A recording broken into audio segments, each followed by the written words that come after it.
Bonjour à tous. Petite histoire intitulée « Les silences du cœur, les défenseurs de l'aube ». Chapitre 1 – Le ciel déchiré. La nuit tombait doucement sur la ville, et Julien croyait enfin pouvoir respirer. Les souvenirs du laboratoire s'étaient estompés, remplacés par des jours plus paisibles passés auprès de Clara.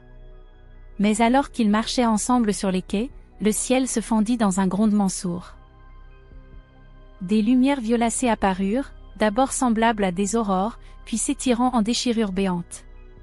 Les passants levèrent les yeux, fascinés, jusqu'à ce qu'un vaisseau gigantesque émerge des nuages, si immense qu'il masqua la lune entière.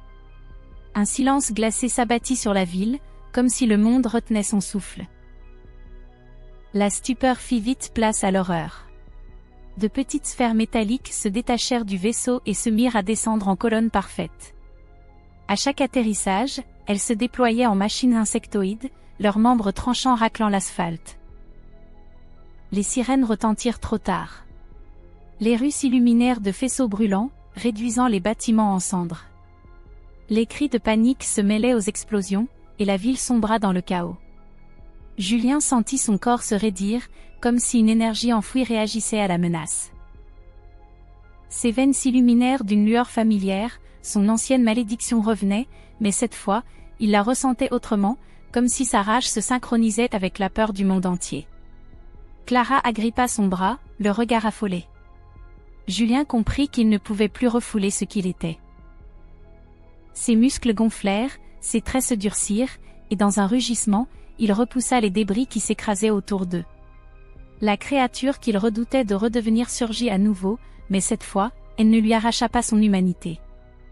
Il maîtrisait sa transformation, guidé par la présence de Clara.